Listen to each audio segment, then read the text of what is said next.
Well, there you go, as simple as that. It's cocking it, loading your bolt, and yeah, shooting all day, or pretty much all day fun. So today we're going to be looking at the 80-pound self-cocking crossbow from Mankung, and I've got another one that's a 50-pounder as well. Just taking a look at the differences between the two. So yeah, Riaz here from Blades and Triggers. Thanks for joining me, and stay tuned to the product review. All right guys, so here we went ahead and basically assembled the 50-pound crossbow, and yeah, quite different, slightly different between the 80-pound that we had in the intro to this specific one. And a couple of key features, or a couple of key things that you need to know for any of these pistol crossbows, and pretty much likelihood of or the same as any crossbow for that matter. And the key feature, or the key important bit on your whole bow is your string. So likewise with any other crossbow or any other bow and arrow, you need to keep the string well waxed. You get bow wax or any specific wax which you can basically keep the string pretty much lubricated so that it doesn't fray, because there's quite a lot of friction that that runs past the string itself. Has some friction or runs some friction under the entire prod of the crossbow, and with that itself it could cause some fraying of your string.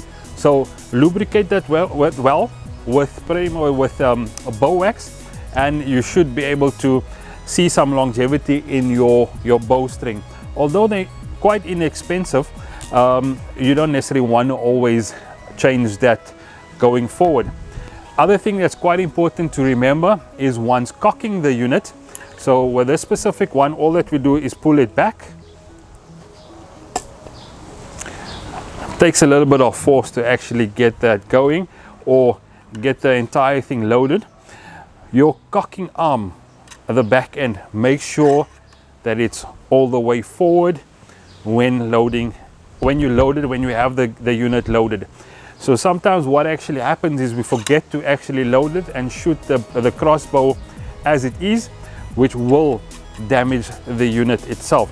So especially with this specific unit, make sure that you have your cocking arm back and protruded, or basically pushed back into the unit itself, and then it's pretty much safe to fire.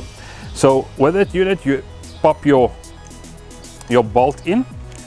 And very important, never dry fire a crossbow or any bow and arrow. So once you have the arrow loaded, all they need to do is put it off safety, and then it's pretty much ready to fire. All right, so there we had the 50-pound crossbow, and yeah, looking at the 80-pound crossbow, and the difference between the two is that I call this the self-cocking unit, which makes it a little bit easier. All that you need to do is basically release the back end, your cocking arm, and load it all the way. As simple as that will get it loaded itself. This specific unit does shoot it, or is a little bit more powerful. You're looking at about an 80-pound a prod that you're shooting a little bit of a heavier bolt, and pretty much the same thing applies for this unit itself. Make sure you clip your cocking arm back into the unit, and when you are cocking it, make sure you unclip it by just pressing the button at the back. Quite a nifty feature for a crossbow, and yeah, makes it a lot easier to actually load the specific unit versus the other one itself. And all that we need to do is load our bolt. And firing the unit itself, you got your trigger or your safety itself. Safety pushes forward and it becomes active, ready to fire. So yeah, we're taking a couple of shots with this at my target. So stay tuned and see what accuracy that you can get out of these two units. All right, so yeah, just taking a look at some accuracy on this specific unit.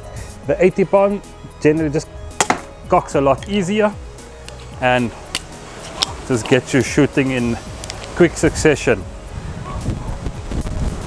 So that was pretty much bullseye right there. Second shot.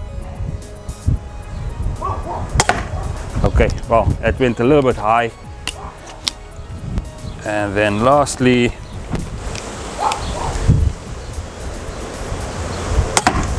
there we go. All right, there we go. Quite a quick look at just the difference between the 80-pound self-cocking crossbow and your normal 50-pound crossbow. Don't forget, obviously, to make sure that you use them correctly, and the do's and don'ts on how to actually how to load them and shoot them off safely. Nice and quiet, silent, and pretty much all day fun in terms of something that you like to shoot at, or just normal target shooting. Yeah, that's it. 80-pound and the 50-pound or the self-cocking. You can actually find these at any B&T store nationwide. We've got 13 of them. Alternatively, the link below would be provided to shop online at bntonline.co.za. See you soon on the next one. And yeah, which of the two would you actually prefer? I prefer the left, the right hand one, self-cocking, a lot easier. But yeah, see you on the next one. Don't forget to like and subscribe.